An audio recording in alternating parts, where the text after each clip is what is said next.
paz do Senhor, meus irmãos. A paz do Senhor. Amém. Aproveitando que você está sobre seus pés, toma a tua Bíblia de papel, por bondade. 2 Coríntios, capítulo 12. 2 Coríntios, capítulo número 12. Em verdade que não convém gloriar-me, mas passarei as visões e revelações do Senhor. Conheço um homem que há 14 anos, se no corpo não sei, se fora do corpo não sei. Deus sabe. Foi arrebatado até o terceiro céu, e sei que o tal homem, se no corpo, se fora do corpo não sei, Deus sabe, foi arrebatado ao paraíso, e ouviu palavras inefáveis de que ao homem não é lícito falar.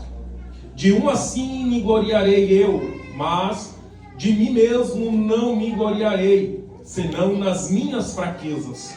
Porque se quiser gloriar-me, não serei nércio, porque direi a verdade, mas deixo isto para que ninguém cuide de mim, mais do que a mim vê ou de mim ouve, e para que me não exaltasse pelas excelências das revelações, foi-me dado um espinho na carne, a saber, um mensageiro de Satanás para me esbofetear, a fim de me não exaltar, acerca da qual 3 vezes orei ao Senhor para que desviassem de mim. E disse-me, Jesus falando, a minha graça te basta, porque o meu poder se aperfeiçoa na fraqueza. De boa vontade, pois, me gloriarei nas minhas fraquezas, para que em mim habite o poder de Cristo, pelo que sinto prazer nas fraquezas, nas injúrias, nas necessidades, nas perseguições, nas angústias por amor de Cristo, porque quando estou fraco, então sou forte. Assentai-vos, por favor. Estamos diante de um texto qual é muita coragem de alguém colocar como tema de festividade, principalmente de jovens, de adolescentes, quando se trata deste texto aqui. Porque quem está escrevendo esse texto é o apóstolo Paulo. E o apóstolo Paulo é o segundo maior missionário da história do Evangelho. A Bíblia diz que Paulo, quando Jesus chama ele vai se tornar perseguido da igreja. Porque ele era perseguidor outrora, matava, fechava a igreja, fazia tudo que não prestava. Aí Jesus olha do alto da sua glória, enxerga esse homem, diz para ele o que ele vai padecer por amor a este evangelho, coisa que nós não estamos mais dispostos a fazer, né? Pagar um preço pelo evangelho. E eu tenho certeza, e há uma probabilidade muito grande, de eu pregar apenas para uma pessoa aqui nessa noite, porque nos dias em que estamos vivendo está escasso alguém que se dobra, alguém que se entrega para o Evangelho de Cristo. E quando nós olhamos para a Bíblia Sagrada e enxergamos Paulo, que outrora era Saulo, ele não trocou de nome. Alguém que diz, né, que ele trocou de nome, mas não há uma troca de nome. Saulo perseguia a igreja, se levantava para matar, se levantava para trancar. Se passasse ali fora nos dias atuais e visse uma igreja dando glória, dando aleluia, ele chegava, fechava as portas, tocava fogo com o povo dentro e não estava nem aí. Por quê? Porque ele tinha autoridade para fazer isso. Os crentes da nossa geração, eu acredito que ele não iria se preocupar, porque ninguém sabe mais quem serve e quem não serve. Mas naquela época a entrega era diferente, o jeito de servir ao evangelho era diferente. Os crentes não brincavam de servir a Deus. Algumas pessoas até andavam nos caminhos errados, mas a Bíblia diz, e os historiadores falam, que no Coliseu de Roma os cristãos se entregavam à morte por causa desse evangelho. Sabe quem é que está assistindo? É Saulo, porque Saulo tinha prazer na morte de crente.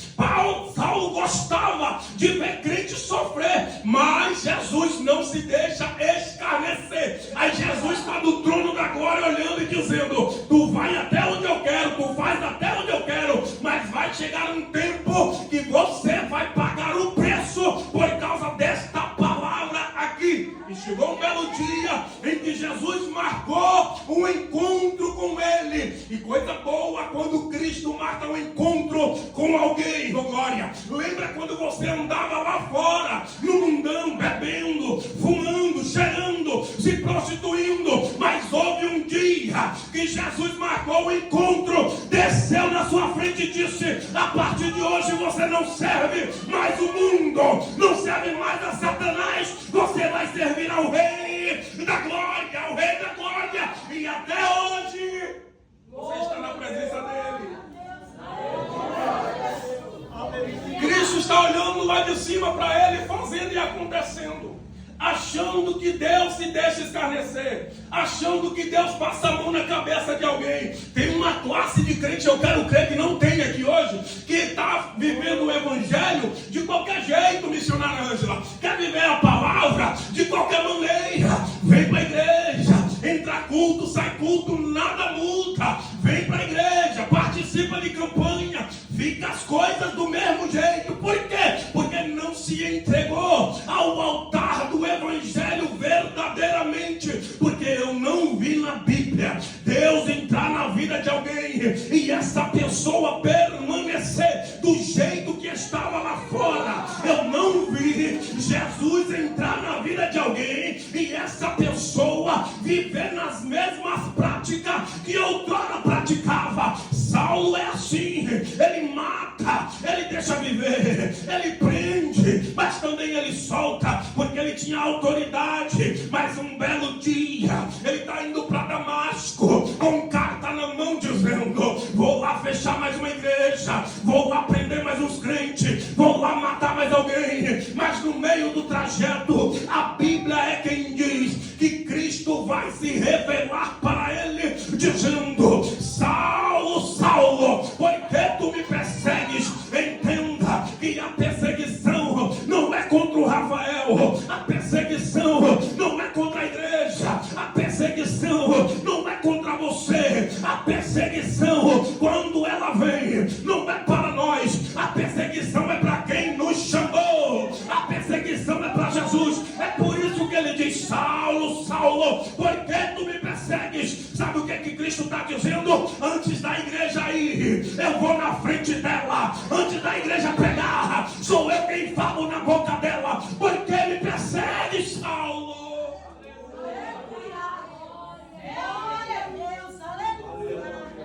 A gente tem mania de dizer: perseguição se levantou contra mim, calúnia se levantou contra mim. Mas a Bíblia ela é enfática em dizer que Jesus, ao se revelar para Saulo, ele fala: por que persegues a mim? A igreja, oh glória, a igreja perseguida de outrora tem um capitão chamado Jesus Cristo de Nazaré, e eu não vi ele perder batalha ainda. Ele não perde, sabe por quê? Porque ele é o capitão dos exércitos celestial. Quer ver? Ele mata sem tirar a espada da bainha, oh glória. Ele fere sem nem encostar o dedo. Ele manda e acontece. Ele fala e tem. Ele fala e haja. Porque ele pode, porque ele é, porque ele tem, porque ele manda no céu, na terra e embaixo da terra. E nenhum outro nome é maior do que o dele. Ele abre a boca dizendo: por que me persegues? E a primeira coisa que Cristo vai fazer é cegar as visões do apóstolo Saulo. Olha, a Bíblia diz, não sei se no cavalo, não sei se a pé, mas a Bíblia diz que ele vai cair prostrado com o rosto no chão. A primeira coisa que Cristo faz com quem é soberbo, com quem tem nariz em pé, com quem acha que manda, com quem acha que faz,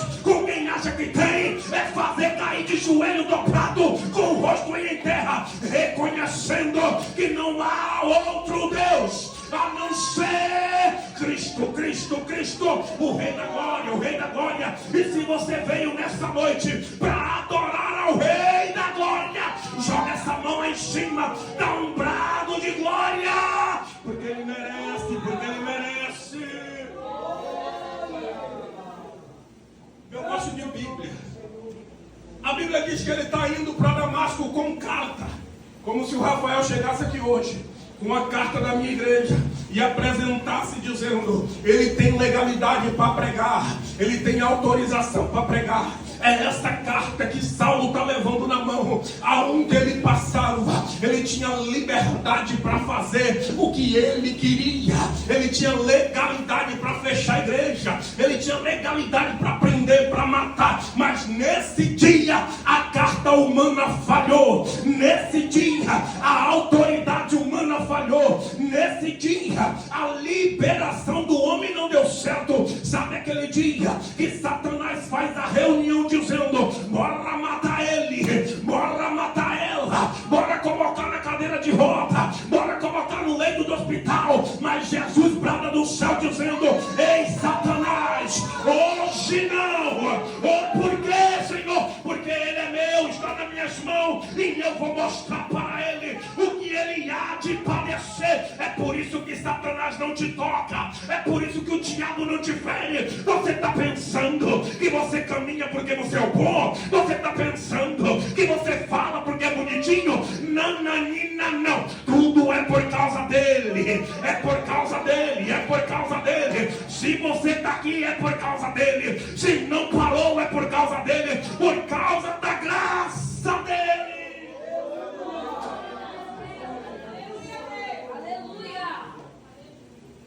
Cristo vai tirar a visão dele, joga ele no chão. A primeira coisa que ele faz quando ele cai no chão é reconhecer o senhorio de outra pessoa. Ele nunca tinha reconhecido o senhorio de ninguém, porque uma coisa é reconhecer a autoridade, outra coisa é reconhecer senhorio. Por quê? Senhorio eu respeito, senhorio eu devo honra, glória, senhorio eu obedeço. Quando ele dobra o joelho caído no chão, quando ele vai responder a fala de Jesus, ele abre a boca dizendo: o que queres de mim, Senhor, glória, o que queres de mim, Senhor? Porque não, ei, Jesus, quando Jesus marca um encontro com alguém, jamais vai ser ao homem que nós vamos perguntar, vai ser ao Cristo quem nos chamou. O que queres de mim, Senhor? Você está pensando que Cristo vai interromper a jornada dele? Não. Num ambiente que era para ele ir, para matar, para fechar, para ferir, Cristo está dizendo: entra lá ferido, vai para lá sem olhos, sem enxergar, entra lá, porque vai ser lá que eu vou te mostrar o que você vai padecer por causa do meu nome. Saulo se levanta, capengando, entra em Damasco. Agora, alguém que perseguia, alguém que fornicava, alguém que mentia, alguém que bebia, alguém que cheirava cocaína, alguém que adulterava, alguém que fazia tudo que o diabo gosta e mais um pouco, vai jejuar, glória. Agora imagina aí, alguém que nunca entrou na igreja, vai passar 3 dias jejuando. Sabe o que é isso? É quando Jesus encontra com o homem, Jesus muda, Jesus transforma, Jesus liberta instantaneamente. Para com esse negócio de dizer: oh, glória, eu vou como eu quero e Jesus se vira para mudar. Ei, querido, é na hora. Entra lá em Damasco, cego, mas vai jejuar e orar por 3 dias. Aí eu te pergunto, a geração atual sabe o que é isso? Jejuar e orar. Tem gente que passa meses sem jejuar, oh, glória, passa semana sem dobrar o joelho para falar com o papai. Pega que lá vai, aí vem bonitinho, quer cantar, boneco, quer pregar, lindo. A Bíblia é quem diz: sem jejum e oração a graça não desce. Ei, Jesus, sem consagrar ao Senhor é de graça, é de graça. Pega quem quer. Fazia o que queria o menino, matava quem ele queria. Aí Jesus: espera aí que eu sei o que eu vou fazer. Cega ele, coloca dentro de um quarto trancado. Se vê que lá vai. Se fosse nos dias atuais, eu entrava no meu quarto, apagava a luz, pegava uma gilete e ia cortar meus pulsos. Dizia que estava em depressão. Jesus me pegou no caminho, tirou minha visão. E agora, se fosse nos dias atuais, eu ia para a rede social me vitimizar, dizendo: fiquei cego, me ajudem. Cuidado, querido, porque tem coisa que é o próprio Jesus quem faz, que é para ver se tu se prostra para ele. Tem coisa que é o próprio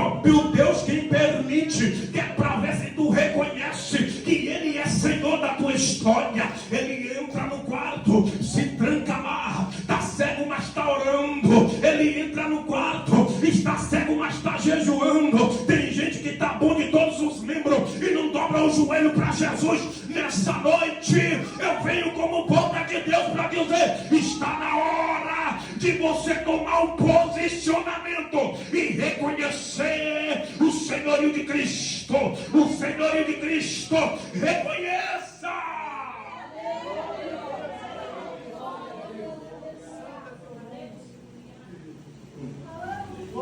Daqui a pouco eu pego para os adolescentes. A Bíblia diz que quando ele está no quarto, agora Cristo não vai até ele mais, vai até alguém que temia a chegada dele. Tem alguém trancado em casa porque está com medo do que Saulo está vindo fazer. Um certo Ananias. Ananias estava orando antes de saber a notícia. Está em casa orando. A Bíblia diz que Jesus se revela para ele dizendo: Ananias, vai numa rua chamada direita e procura lá por um tal de Saulo de Tarso, porque ele está no quarto orando, e em visão já viu você chegar. Glória. Aí entra o Rafael na história, se vitimizando. Entra o Rafael na história, colocando a desculpinha, dizendo: Senhor, eu mesmo muito tenho ouvido falar desse homem. Ele prende, ele mata, ele tranca na cadeia, ele queima. Aí o Senhor quer mandar eu lá? Manda outro, manda a irmã Ângela que tem mais coragem, manda ela lá que ora mais. Eu não. Entra um complexo de inferioridade, oh glória. Mas a Bíblia é quem diz que é Cristo que vai se revelar para Ananias. Não é o homem que está entregando uma profetada, não é o homem que está se mostrando, é Cristo que está falando. E quando Cristo fala, a igreja ouve, oh glória. A Bíblia diz que Ananias diz: então fala o que é para fazer, vai lá e ora por ele para restaurar a sua visão, e eu vou mostrar para ele o que ele há de padecer por amor do meu nome. Ananias está olhando para Saulo e dizendo: ele mata, é assassino. Ananias está olhando para ele dizendo: ele mente, é mentiroso. Ananias está olhando para ele dizendo: Senhor, estava no mundo bebendo cachaça, é alcoólatra. Jesus está olhando para Ananias e dizendo: quem é você para estender o dedo e apontar quem é quem? Vai lá, porque ele para mim não é mais assassino, não é mais alcoólatra, não é mais cheirador de cocaína, não é mais prostituto, não é mais cachaceiro. Para mim ele é um vaso a partir daqui, e eu vou mostrar para ele. E querido, nessa noite eu vim pregar para alguém que não está nem aí para Mical falando quem é ele para bailar, quem é ele para dançar. Eu vim aqui pregar para quem é vaso, e vaso não faz o que quer, vaso não vai aonde quer, vaso tem que estar disposto a ser cheio pela graça, ser cheio da presença, ser cheio. Se você está disposto, guerreia comigo, por favor. Nessa noite a guerra está travada, mas você é vaso. Nessa noite a perseguição se levantou, mas você é vaso. Foi o ano todo pelejando por esse congresso, mas nessa noite tem vaso, tem vaso, tem vaso para ser cheio da graça, da graça, da graça.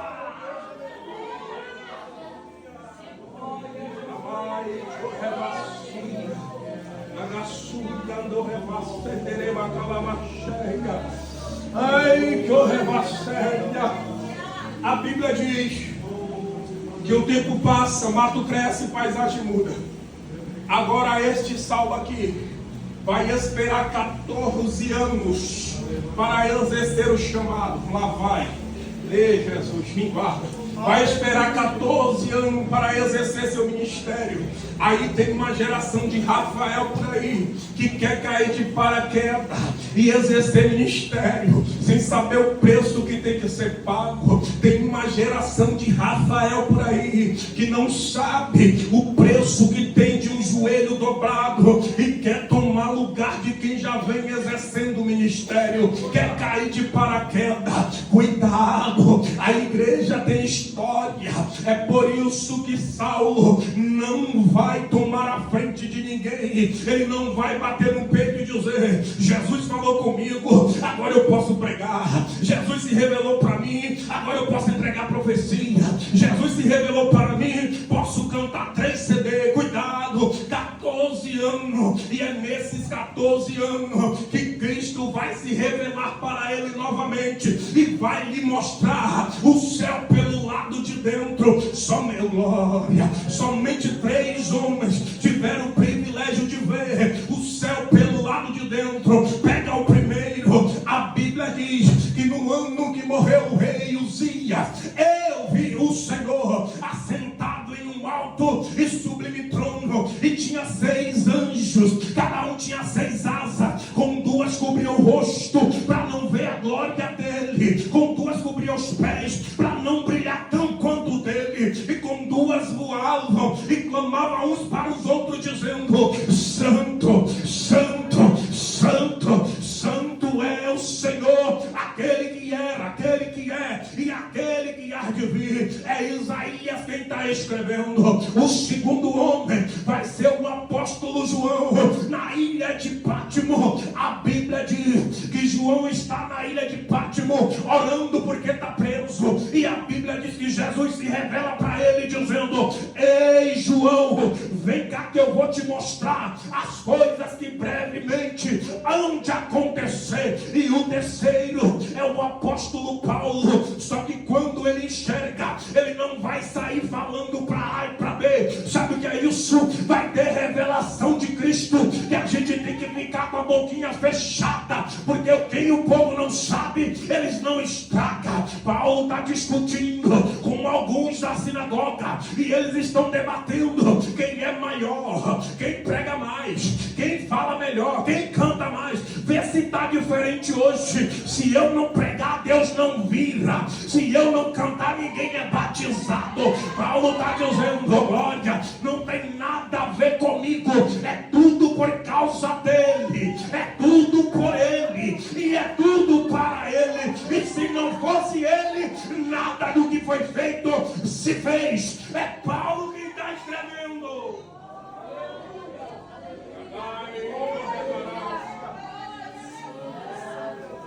E ele começa o capítulo 12 dizendo: se num corpo, não sei, se em espírito também ou fora dele, também não sei. Só sei que teve um homem que foi levado ao terceiro céu, e lá viu coisas inefáveis, da qual não é lícito os homens ouvir eu falar. Olha que categoria de crente. Está vendo o mistério de Cristo, mas está de boquinha fechada.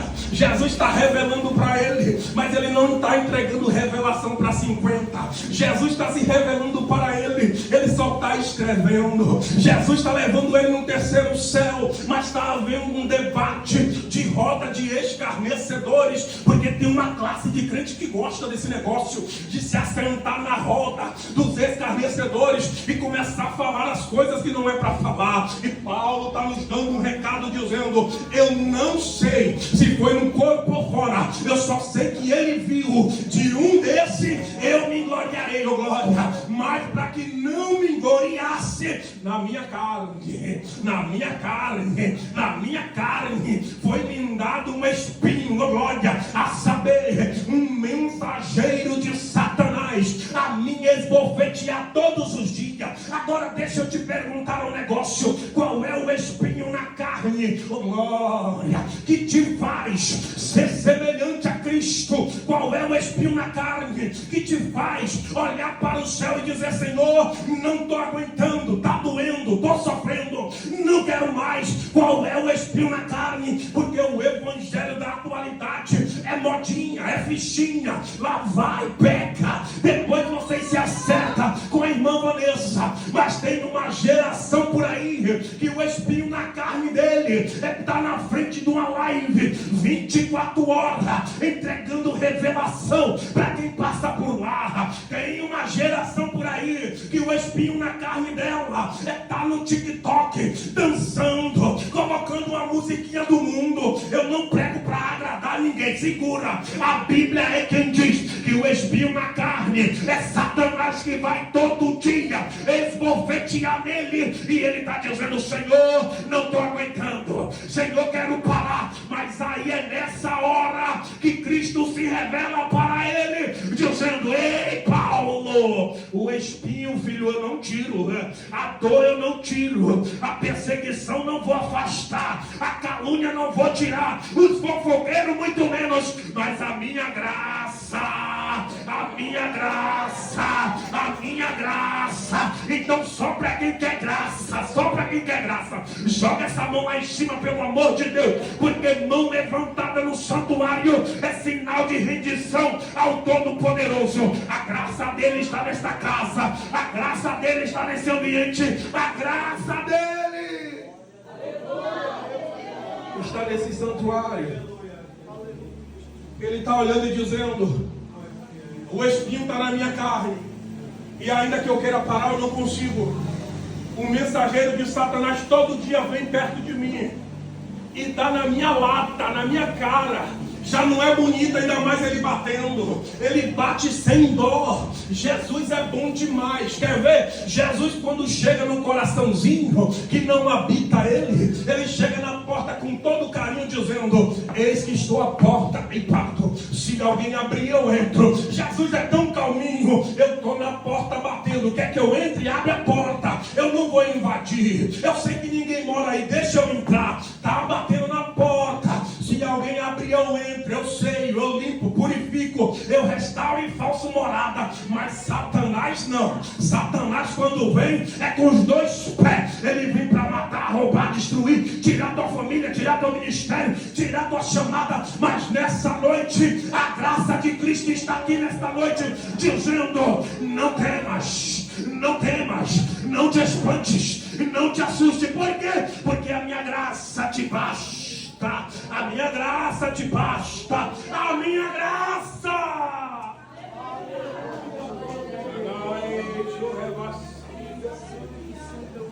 14 anos esperando para exercer uma chamada. Aí você está se perguntando: a chamada foi muito fácil? Foi muito fácil. 40 chicotadas menos umas, couro nas costas, apedrejamento várias vezes, naufrágio 3 vezes, perigo entre os irmãos muitas vezes, bateram na cara dele muitas vezes, perigos de rios, está na Bíblia, muitas vezes. Recebeu dos judeus 5 quarentenas menos uma. Sabe o que é 5 quarentenas? É amarrar o escravo no tronco, pegar o chicote, 39 vezes 5. Você aguentaria? Foi facinho o ministério de Paulo. Mas na hora que ele está se sentindo fraco, na hora que a luta bateu na sua porta, eu sinto Deus falando com gente aqui. Na hora que a perseguição bateu na sua porta, ele não vai chorar, ele não vai se vitimizar. Não. A Bíblia diz que ele vai dobrar o joelhinho dele e dizer: Senhor, está doendo, não aguento mais. Aí faça uma reflexão agora, nesta tua jornada de fé. Quantas vezes Satanás chegou no teu lombo e deu com força, e você disse: Senhor, não estou aguentando mais, quero parar, vou desistir, não quero mais. Mas aqui está o recado para quem passa por isso. Lembra de Samuel? Ofni e Finéias está fazendo o que quer. Direcionado para adolescente agora. Está fazendo o que quer por volta do templo. Mas ele nem sabia disso daqui ainda. Mas ele está dizendo, ainda com dor, ainda com atrações querendo me envolver lá fora, eu prefiro estar diante da presença do meu Deus. A Bíblia diz que Samuel ministrava perante a arca do Senhor todos os dias. Aí a geração que bate no peito e diz: a minha graça te basta.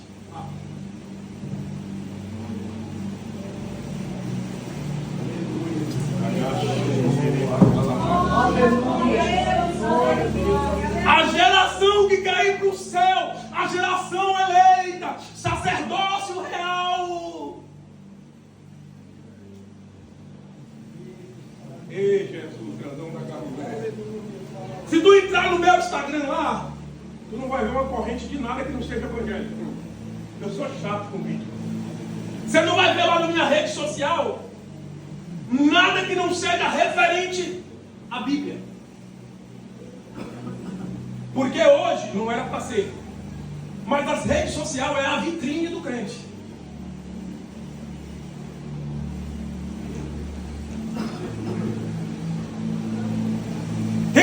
Eu tenho lá em casa, isso eu vou falar que eu tenho lá em casa. O ano todo na igreja.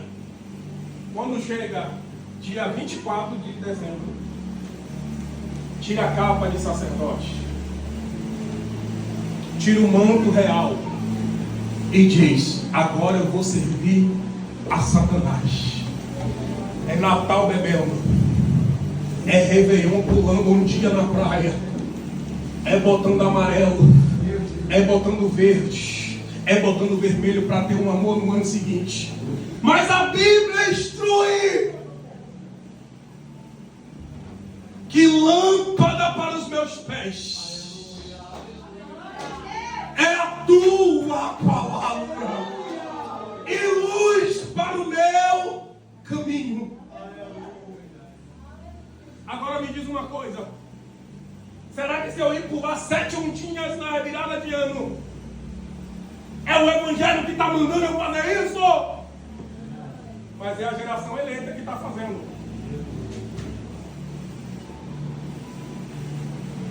É o sacerdócio real que está fazendo. Joel no capítulo 2 vai profetizar dizendo: nos últimos dias acontecerá, diz Deus, que derramarei do meu espírito sobre toda a carne. Vossos filhos, vossas filhas profetizarão, terão sonhos, terão visões. Aí eu te pergunto: cadê a juventude que tem visão? Faz quanto tempo que você não vê uma criança batizada no Espírito Santo? Agora eu vou te dar a senha. Eu vinha falando com ele no carro: pare de assistir desenho e vá ler Bíblia. Eita glória! Porque se eu não viver, não adianta eu falar. É isso que eu estou falando. Quer chegar no colégio de televisão, Bíblia, pregação. Por quê? Porque quando chegar na igreja, hoje é tão difícil a gente manter um jovem na igreja, porque o mundo traça planos e projetos para levar ele para lá. Aí vem um todo arrebentado. O pai não é crente, a mãe não é crente. Aí nós, qual é o exemplo que nós damos para eles? Porque no momento de fraqueza de Paulo, ele está dizendo: eu já orei 3 vezes, o Senhor me tirou o espinho, eu não vou orar mais. Aí Cristo se revela para ele dizendo: continua orando, porque o meu poder se aperfeiçoa, não é na tua fraqueza. Não se vitimize não. É na fraqueza, tem uma diferença. Porque se fosse na minha fraqueza, eu pecava hoje. Estou fraco. Mentia hoje, estou fraco. Está igual a galinha angolana, só vive fraca. Mas é na fraqueza, sabe por quê? Porque quando você pensa que está fraco, aí é que você está forte. Agora pega. Quando você não aguenta, você entra no quarto, dobra o joelho. Meu Jesus é lindo. Sem força na boca para falar. Baixa a cabeça no colchão. e não consegue sair uma palavra da tua boca, somente lágrima começa a escorrer. Aí Cristo se revela na glória dizendo: a minha graça te basta, a minha graça te basta. Chora porque a minha graça te basta. Mas Senhor, não estou aguentando. O Espírito Santo intercede junto a mim com gemidos inexprimíveis. Sabe o que é isso? A dor que você sente, o Espírito Santo sente também. A perseguição que você passa, o Espírito Santo passa também.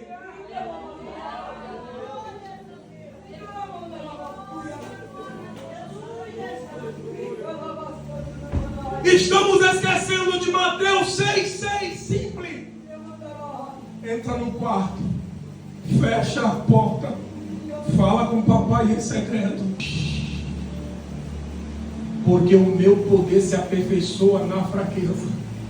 Quando você se questionar que está fraco, é aí que eu estou entrando em ação. Quando você se sente incapaz, é aí que eu começo a trabalhar. Por quê? Porque a minha graça ainda te basta.